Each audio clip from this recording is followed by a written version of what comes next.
Well, welcome back to the final poem quoted by Genshin best boy Kaidehara Kazuha.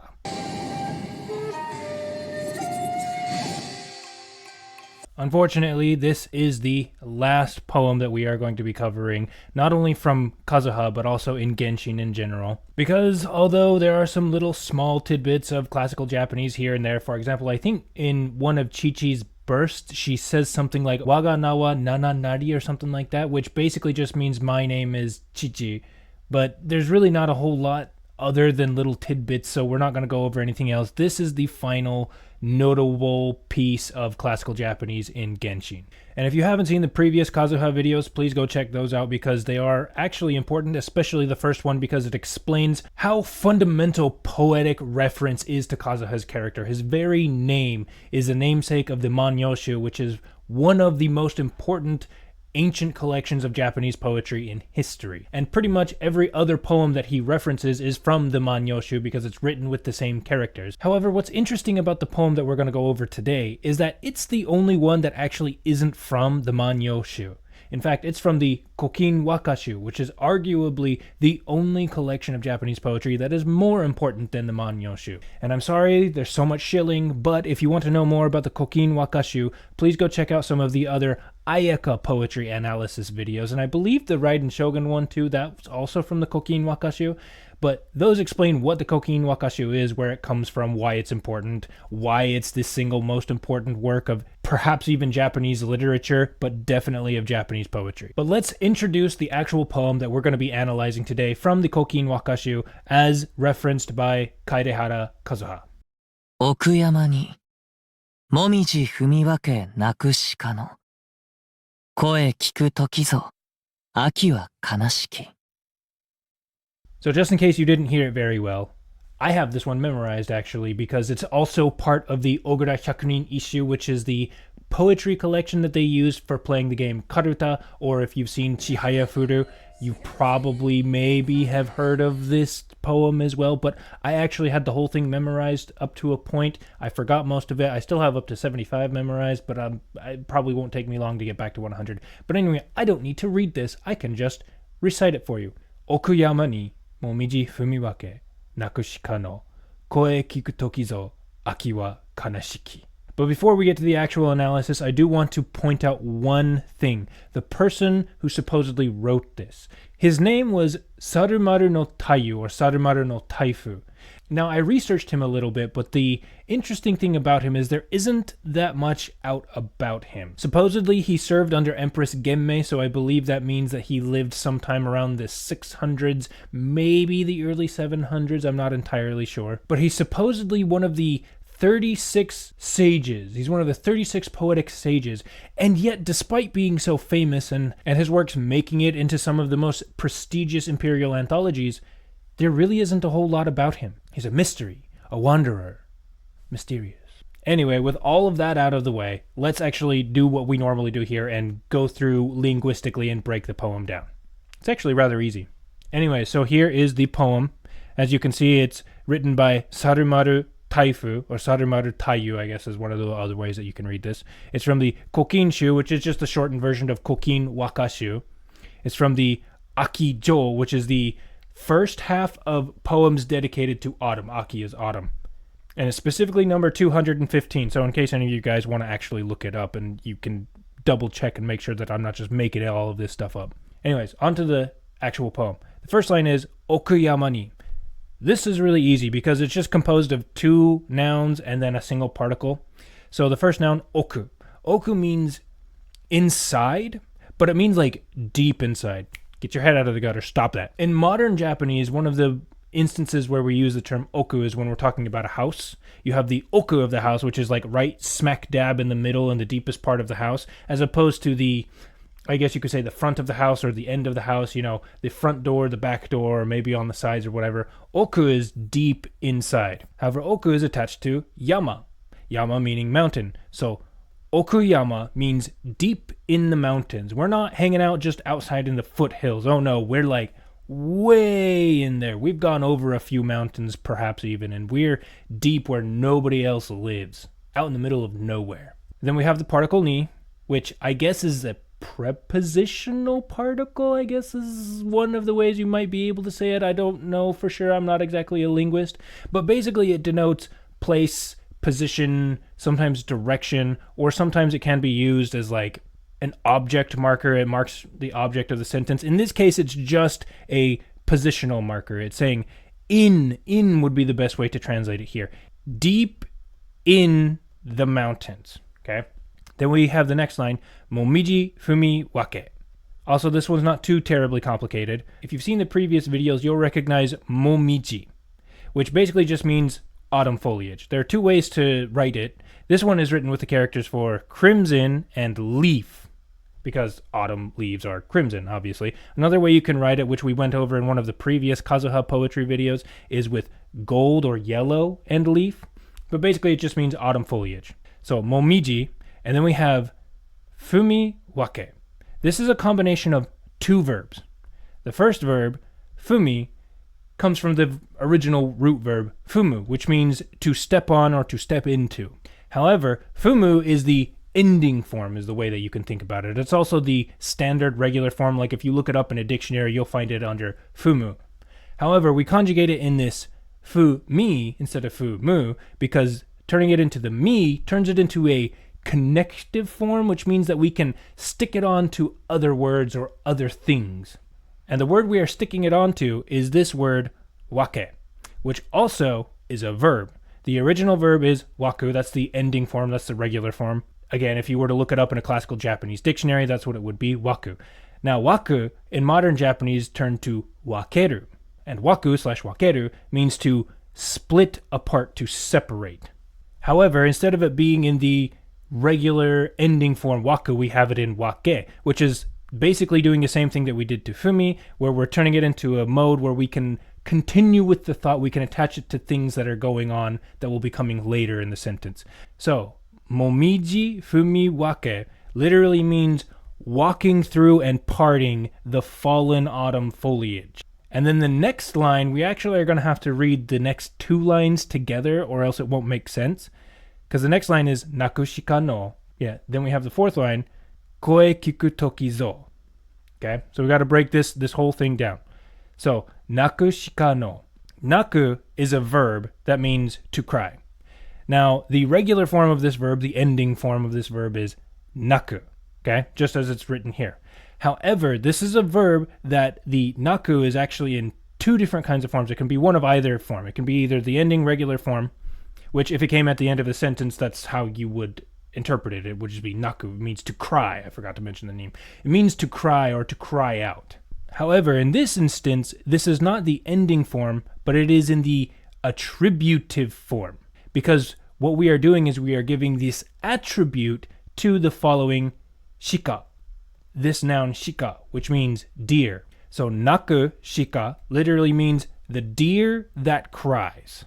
And then shika is followed by the possessive particle no, which means the best way that I can translate this is of. If you've seen previous videos, you'll be aware of this. But of is the best way that I can translate it, but it's possessive. It denotes a thing, it denotes whatever comes after it as belonging to the thing that comes before it. So we have a nakushika, the deer that cries, no, of, koe is the beginning of the next line. Koe is a noun that means voice. So the voice of the deer that cries and walks through and separates the autumn foliage. Now koe begins the next line, even though technically it's still just playing off of the previous line, and you kind of need this koe for the previous line to make any sort of sense. And then we skip what should come between this koe and the following word, which is kiku, which is a verb. Normally, you would expect a particle here, usually an o, which denotes a direct object, which means that this is the part of the sentence that is receiving the action, because the next thing that follows, kiku, is a verb. But because we want to maintain syllable count, we're just going to assume you know what it is, because obviously there's no other particle that would fit here that would make any sort of sense. So we have nakushika no koe kiku. Kiku is a verb, and kiku means to hear. It's the same in regular Japanese and classical Japanese. Kiku means to hear. However, this again is not in the regular ending form, which is, again, the way that you would write the regular ending form for this verb is kiku. However, this is not the kiku. It's doing the same thing that naku did in that it's attributive form. It's going to add an attribute to the following noun, which is toki. Now, the best way to translate toki, the most accurate way, would be to say time, right? Ano toki, that time. Kano toki is how you would say it in classical Japanese. Kano toki, that time. However, while that's more literally what it means, in practical terms, when you're talking about it in Japanese and it comes after a verb, it basically means when verb. So in this case, kiku toki is when somebody, because we're leaving out the subject of the sentence because it's kind of obvious that it's I. When I hear the voice of the deer that cries off in the distance and walks through the fallen maple leaves, so if that makes sense. And then this toki is followed by zo. Now, zo is an emphatic particle. And some of you who have seen anime are probably going like, oh, I know that one. They're really like hardcore manly Yakuza bad boy types. They always say that when they're like fighting and stuff. Ikuzo, right? They say that. Now, it is related. Don't get me wrong. It is related because in both instances it is an emphatic particle. However, the zo that we have here, although it's emphatic, it's not necessarily tied to like hardcore bad boys, okay? Women used it, men used it, everybody used it. It's just emphatic, okay? However, over time, because I'm assuming the reason why it's now a masculine thing, right, is because warriors ended up basically controlling all of Japan, and they like to be emphatic because warriors are a bit boisterous and like, oh, let's go, right? So they probably ended up using zo a lot of the time, and the aristocrats and the softer people, the more cultured people, right, they probably were like, well, we don't want to sound like them, so we're going to stop using zo, and then it just became a masculine thing. I'm assuming something like that is what happened. I don't actually know for sure, but that just seems to make the most sense. So continuing on with the final line, then we have aki. Actually, just to recap everything so far, Okuyama ni, deep in the mountains, momiji fumiwake, nakushika no, koe kiku tokizo. So, deep in the mountains, when I hear the voice of the crying deer as it walks through the fallen foliage, aki. Aki means autumn. It's just a noun. Just means autumn. And then we have the particle wa, which, if you've seen previous videos, again, you're going to know, wa is a topic marker or subject marker. I think topic marker is a little bit better. However, in classical Japanese, wa is a little bit more exclusive, I guess you could say. It's pointing to aki, autumn, in kind of a specific way. It's saying autumn is blah, blah, whatever follows, because we'll get to it in just a sec. It's saying autumn as opposed to the other seasons, as opposed to spring, as opposed to winter, as opposed to summer. And then we have the final word, kanashiki, okay?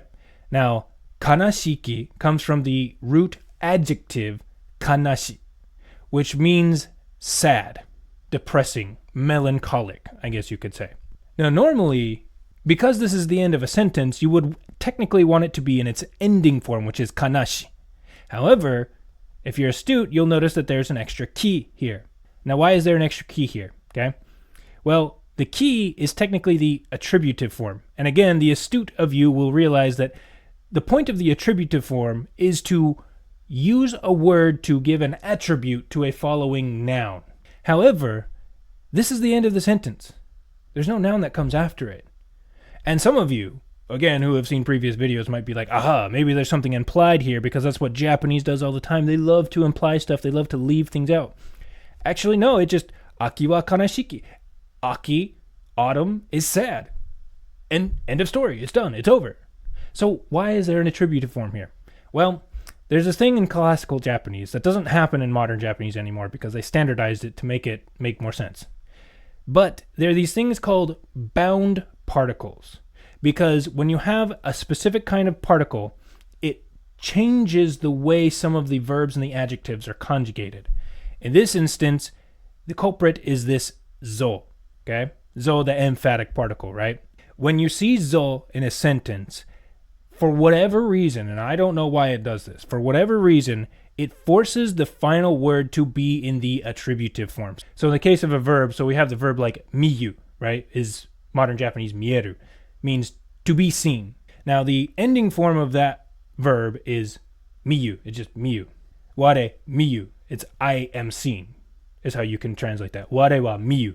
But if you wanted to make it emphatic, ware zo, you would have to force it into the attributive form is ware zo miyuru. You'd have to stick the do on the end of it. And for adjectives, what this does is you have to throw a ki on the end of it. So instead of aki wa kanashi, you have to say aki wa kanashi ki because of this zo. Again, I don't know why it does that. That's just how it works, okay? So, to take it from the top, okuyama ni, deep in the mountains, momiji fumiwake, walking through and separating the fallen foliage, nakushika no, the crying deer, or of the crying deer, koe kiku tokizo, I hear the voice of the crying deer, aki wa kanashiki, autumn is sad. Isn't autumn sad? And what I want to highlight a little bit here is that the first 4 lines of this poem are all just describing this deer, okay? That's what they're doing. So we're talking about the deer deep in the mountains that walks through the fallen foliage and then cries. And then it doesn't actually get to the speaker or the writer of this poem until the very end. So it's doing its best to describe this whole autumn scene for you. You can imagine, because in the autumn is the rut for deer. So the males are up and around. They've got a full rack of antlers. They're going around. They're looking to make a family. Let's be family friendly here about it. They're looking to make a family and get, you know. And part of doing that, one of the things that they will do, at least in Japan, is they go out and they call. They call out to all the females, say, hey, I'm available, please. I'm a handsome dude. I've got really big antlers. Like, come check me out and let's make a family together. Now, the ancient Japanese, however, they interpreted this as a very mournful cry. Because autumn is a very sad time, because everything is beautiful and gorgeous, and yet it's beautiful and gorgeous because it's basically making ready for the death that is winter, for the cold, pitiless, merciless dead of winter. And so that makes autumn very, very poetically charged for the ancient Japanese. And so even though technically the deer are screaming because they're basically trying to get lucky, the ancient Japanese thought it was much more beautiful to interpret it as they're calling out to their lovers, or rather they're calling out to their loved ones, not necessarily lovers. And that's what we see in this, is that the guy who wrote this, Saremaru no Tayu, he basically is like setting this entire scene for you, this beautiful autumn scene. And then right at the very end, he just says, isn't autumn sad? Isn't autumn depressing? Or how sad autumn is one of the ways that you can translate it. Because again, there's all of this imagery deep in the mountains, far away from human civilization, walking through the fallen foliage, because you're not walking through a town because nobody's there to rake up the leaves. The leaves just fall and you're out there in the wilds by yourself. Nakushika no koe o kiku tokizo. When I hear the cry of the lone deer, so it's just lonesome, and he's calling out. He's calling out to his loved ones. He's calling out for somebody, and there's nobody there. And that does a brilliant job relating to Kazuha, because Kazuha's whole shtick is that he's associated with autumn and maple leaves and whatnot.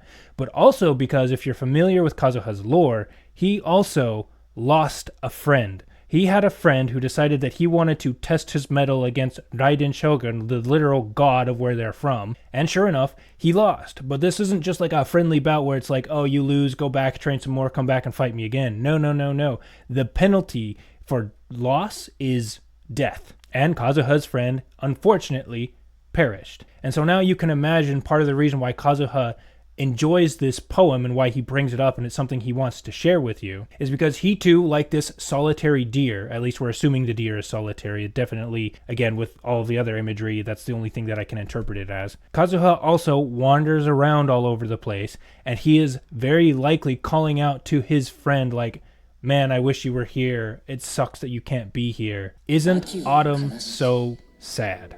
It says so much with so few words, and that's why haiku eventually became one of the most famous forms of poetry for them, because again, the point is to say as much as you can, to tease out some sort of dear emotion with as few words as possible.